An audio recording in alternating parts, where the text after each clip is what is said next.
Good morning students. मैं आपका दीपक सिंह, व्यवसायिक टीचर।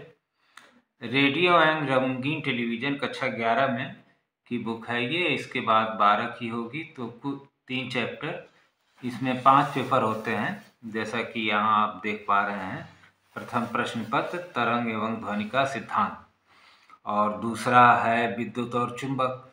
तो सही बात है, इलेक्ट्रॉनिक्स को जानने के लिए आपको बेसिक रूप से तरंग जानना जरूरी है कि तरंग होता क्या है, तरंग के प्रकार क्या हैं, और तरंग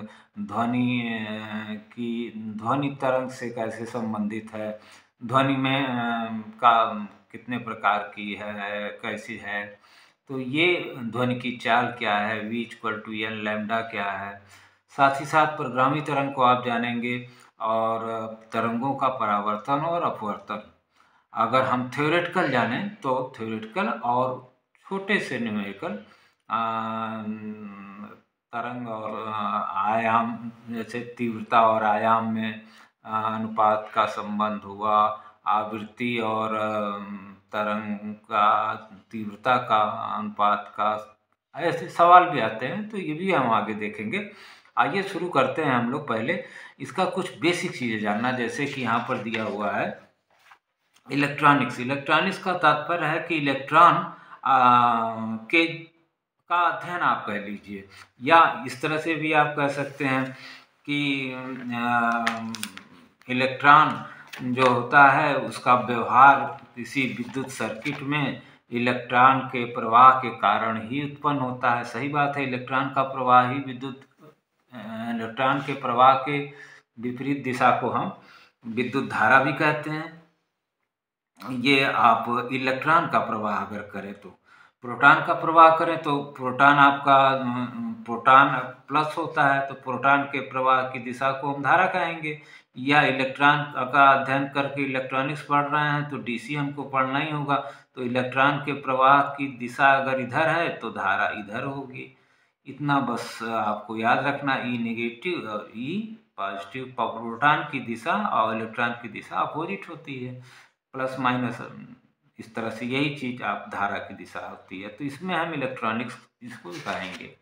अब आता है इलेक्ट्रॉनिक्स का महत्व क्या है। तो देखिए, इलेक्ट्रॉनिक्स का महत्व तो बहुत है। आज की डेट में इलेक्ट्रॉनिक्स ना रहे तो मोबाइल आपका बेकार है। मनोरंजन के क्षेत्र में कह लीजिए, उद्योग के क्षेत्र में कह लीजिए, चिकित्सा विज्ञान, आप ईसीजी करा रहे हैं और सारा निकाल रहे हैं, ब्लड टेस्ट वगैरह, लैब जितनी हैं सब इलेक्ट्रॉनिक बेस हैं। और घरों में भी आप अर्थिंग देख लीजिए। अर्थिंग का उद्देश्य होता है कि जो फॉल्ट करंट हमारी होती है, फॉल्ट जो कि घरों में ना जाए। अगर कोई उपकरण हमारा बिगड़ गया तो वैसी दशा में हम घर में अर्थिंग करते हैं। जिसमें आप जो है एक अर्थिंग देख रहे हैं, यहाँ पर पाइप वाली अर्थिंग करते हैं। इसके अंदर आप जो है कोयला मिलाते हैं, नमक मिलाते हैं, चारकोल मिलाते हैं। चारकोल मतलब कोयलाकार लकड़ी। ये मिला के आप अर्थिंग बना के आप अपने घर में या गांव में बना के रखते हैं, ताकि आपके मतलब करंट ना जाए। और अगर आप आए इसके पहले पेपर, ये प्राथमिक उपचार किसे कहते हैं। प्राथमिक उपचार, हाँ, तो छात्रों प्राथमिक उपचार ऐसा एक सवाल पूछ देता है सामान्य आधारित विषय में भी, कि प्राथमिक उपचार क्या है। तो यहाँ देखिए, कृत्रिम श्वास देने की विधि। मान लीजिए किसी को बिजली का झटका मार दिया, तो यहाँ लिटा के आप इसको इस तरह से उसको प्रेशर करेंगे तो ये दबाव, मान लीजिए कोई पेड़ से गिर भी जाता है तो इसको इस तरह से लिटा के, और अगर नाक से खून आने लगता है देखिए कभी कभी, तो इस तरह से, इसी को हम प्राथमिक उपचार कहते हैं। आग से सुरक्षा के उपाय हैं, तो आग से तो आपका सुरक्षा का उपाय आजकल हर जगह रखा हुआ है, आप देख ही रहे हैं। आग भी कई वर्ग में आती है। मतलब एक तो आपका वर्ग अ, क्लास ए आग जो है आपकी लकड़ी कपड़ा से होती है, ब तेल वार्निश से होती है, सी क्लास की जो आग होगी वो आपकी जो विद्युत सर्किट है उससे होती है। तो इसको बुझाने के लिए आप देखे होंगे कि हर जगह कार्बन डाइऑक्साइड वाला सिलेंडर रखा हुआ है। और बालू रेत विकास भवन वगैरह में जाएंगे तो वहाँ रखा होगा बालू में। तो आग बुझाने के लिए सी क्लास का, ये जीके भी है आपका। और डी क्लास का जो आग होती है वो मैग्नीशियम, जिंक आदि रासायनिक पदार्थों को बुझाने के लिए, मतलब मैग्नीशियम में आग लग गई, जिंक में, पोटेशियम पदार्थों से लगी, इनसे जो आग लगती है उनके लिए भी कार्बन डाइऑक्साइड, सूक्ष्म पाउडर, ये सब का प्रयोग किया जाता है। पानी का प्रयोग करने से इस तरह की आगें और फैल जाती हैं। और कुछ औजार होते हैं जो इलेक्ट्रॉनिक्स में काम आते हैं, जिनको हम फेज टेस्टर कहते हैं। ये आपके पास होगा। टेस्ट लैंप है, ये देखिए इस तरह का, आप किसी भी दुकान में जाएंगे तो इस तरह का टेस्ट लैंप आपको मिलेगा। और वो होल्डर में बल्ब लगा के चेक करेगा कंटिन्यूटी है कि नहीं, आपके उसमें लाइट आ रही है कि नहीं आ रही है। तो इस तरह के आपको फाइल, हथौड़ी आप कह लीजिए छोटा, और लॉन्ग नोज प्लायर हो गया, और ये चिल करने के लिए, चीज़ें छीलने के लिए आप देखे होंगे। तो ये सब इलेक्ट्रॉनिक्स में भी उपकरण हैं। और मापक फीता भी हो गया आपका, आरी भी हो गई, और तमाम तरह के प्लास जो हो गए आपके, प्लायर जिनको कह लिए आप, हैंड टूल मशीन आप देखे होंगे, कैंची भी देखे होंगे किसी भी इलेक्ट्रॉनिक दुकान में। और छोटी रिंच जरूर रहती हैं, रिंच और पाना, जो कि कभी कभी नट खोलने के लिए इनकी ज़रूरत पड़ती है। इसमें जो है दोनों तरफ मुंह रहता है रिंच में, आपने देखा होगा। और साथ ही साथ एक सोल्डरिंग आयरन होता है, जिससे कि हम हाथ औजार में इसी में रांगा लेके हम ऐसे गिरा के सोल्ड करते हैं। तो हस्त औजारों का अनुरक्षण में, वही अनुरक्षण का मतलब रख रखाव आपका सही होना चाहिए। और बेसिकली इससे सवाल बहुत कम आते हैं। लेकिन अब आते हैं हम लोग इलेक्ट्रिक ड्रिल मशीन, तो आपने देख ही लिया है, सबके पास होता है। और आप नहीं, इंट्रोडक्शन दे के छोड़ेंगे। तो अब इसमें आपके जो क्वेश्चन पूछे जाएंगे, मान लीजिए 1 नंबर में, 1 नंबर क्वेश्चन अभी हम लोग पढ़ रहे थे व्यावसायिक औजार।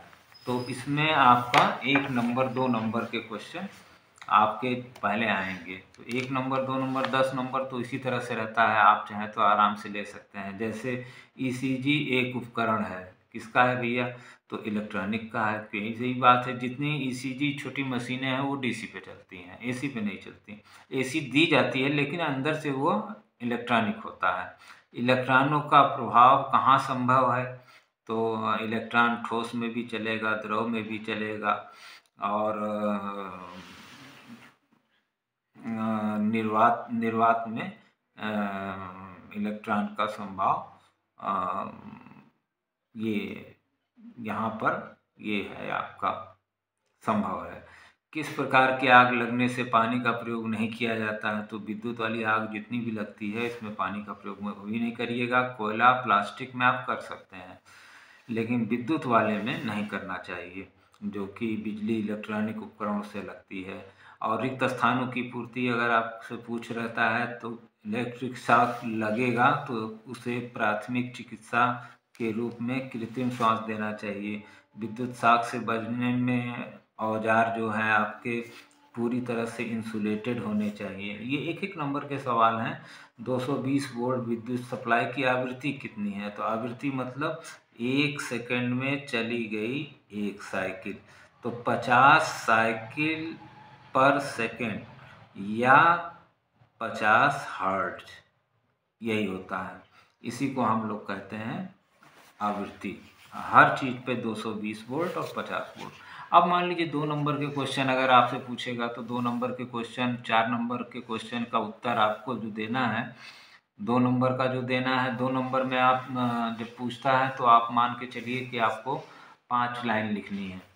और अगर 4 नंबर में वो सवाल है तो 2 सवाल एक साथ जोड़ देगा, तो वो 4 नंबर का बनेगा, तो उसको आपको 10 लाइन में लिखना है। और हर पेज पे एक क्वेश्चन होना चाहिए, ताकि नीचे और साइड में हाशिया जरूर छोड़िएगा। ब्लैक ब्लू पेन से लिखेंगे आप साफ सुथरा, एक क्वेश्चन एक पेज लीजिए। आप बी कॉपी, आपने पैसा दिया बोर्ड परीक्षा की, आप बी कॉपी लीजिए, बी नहीं सी लीजिए, लेकिन एक पेज पर एक क्वेश्चन साफ साफ रहेगा तो एग्जामिनर को भी नंबर देने में आसान रहेगा। मैं भी काफ़ी चेक करता हूँ, तो मुझे ये बात बहुत अच्छी लगती है छात्रों की, जो एक पेज पे एक क्वेश्चन दे के दूसरा देते हैं, और ब्लैक से हेडिंग दे दिया, ब्लू से आप जो है लिख रहे हैं।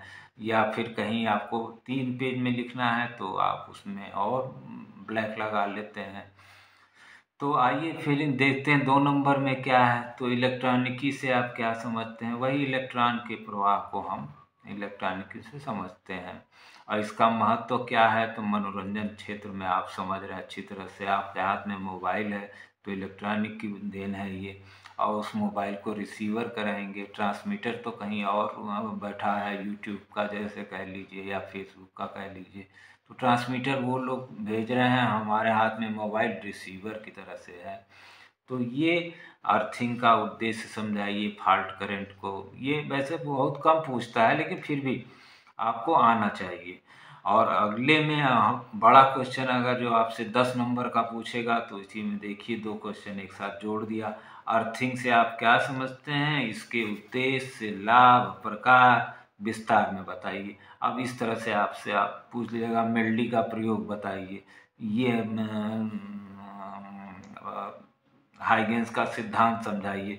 तो 2-3 पेज वाले जो सवाल होंगे वो 10 नंबर के होंगे। तो इसी तरह से आपके होंगे, उसमें कई चीज़ें होंगी। आप छोटी छोटी हेडिंग बना के लिख के अच्छा नंबर ले सकते हैं। 70 से 80% तक का नंबर लड़कों ने लिया है, इसलिए मैं बता रहा हूँ आपको। और दूसरी चीज़ कि अब इसमें अगला जो चैप्टर हम लेंगे वो चैप्टर हमारा असली वहीं से शुरू होता है। पेपर 1 व्यवसायिक शिक्षा, रेडियो एंड टीवी कह लीजिए, या अगर थोड़ी समझदारी आपके पास है तो ये इलेक्ट्रॉनिक्स एंड कम्युनिकेशन है।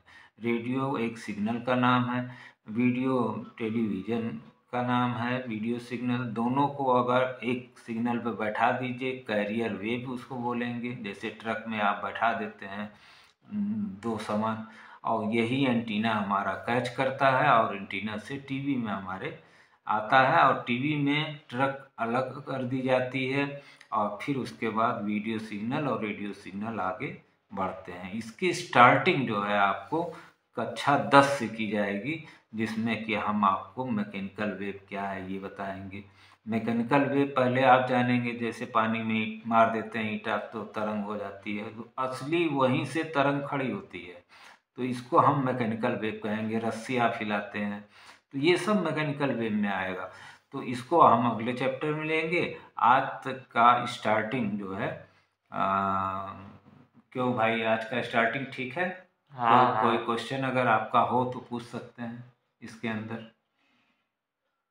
हाँ, क्वेश्चन तो है कि जैसे अब ये पूछ रहा है कि दीर्घोत्तरी में जैसे पूछा विस्तार वाला, इसमें क्या है कि ये सिर्फ जितना भी इसका आंसर होगा सिर्फ सिंगल पेज पर जो अगर खत्म हो जा रहा है तो उसको दूसरे पेज से फिर नया क्वेश्चन स्टार्ट नया करेंगे। क्वेश्चन, हाँ। एक साइड में हाशिया इधर बना लीजिए, एक साइड हाशिया इधर बना लीजिए, और यहाँ अपना हेडिंग डालिए। क्वेश्चन नंबर 2 का बंद करके 5 लाइन हो या 10 लाइन हो लिखिए।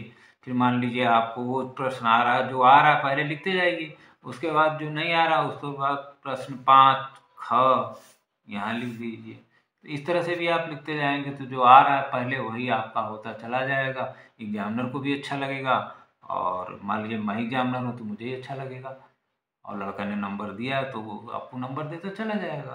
तो बड़े आराम से जो आप दिखा रहे थे बच्चे का पेपर कि 75 नंबर पा गया इसमें, तो इसमें 75 नंबर पाया जा सकता है, बशर्ते आदमी सही ढंग से लिखे। तो यांत्रिक तरंगों की चाल को हम लोग नेक्स्ट वीडियो में ले लेते हैं। हाँ, यहाँ तक इसमें वैसे पूछता बहुत कम है, कभी पूछा। तो छात्रों मैं यही कहूँगा कि अगले वीडियो में हम यांत्रिक तरंगों की चाल पढ़ेंगे, और 3 चैप्टर हैं इसके अंदर। कक्षा 11 में और कक्षा 12 में 3 हैं, तो 3 ही चैप्टर, लेकिन वो एक तरह से 5 चैप्टर बना दिया है उसको। तो बड़े आसानी से उसको भी पढ़ लेंगे। पेपर 1 आपका व्यवसायिक शिक्षा रेडियो एंड टीवी का कंप्लीट हो जाएगा 1-2 वीडियो 3 वीडियो में। तो पेपर 1 से आप एकदम निश्चिंत रहिए। पेपर 1 बहुत ही आसान है, बस आपको समझना है तरंग मैकेनिकल वेव, जो कि बहुत इम्पोर्टेंट है। बिना मैकेनिकल वेव के समझे आप इलेक्ट्रॉनिक वेव को या वीडियो सिग्नल को या आगे नहीं पढ़ पाएंगे। तो ये कक्षा 12 की फिजिक्स की प्रथम पार्ट में या फिजिक्स में आप देखेंगे तरंग क्या होती है, ध्वनि क्या होती है। ये कक्षा 12 फिजिक्स के लिए भी है, उनको भी कॉन्सेप्ट उनका यहाँ कॉन्सेप्ट पढ़ाया जा रहा है और उनको उसमें पूरा विस्तार से पढ़ना है। तो कॉन्सेप्ट को फिजिक्स का छात्र भी हमारा चाहे तो ये वीडियो सुन सकता है, देख सकता है, क्योंकि इसके बच्चे आपकी तरह पॉलिटेक्निक सेकेंड ईयर में व्यवसायिक के बच्चे भी एडमिशन ले सकते हैं। मेनी मेनी थैंक्स छात्रों आज के लिए।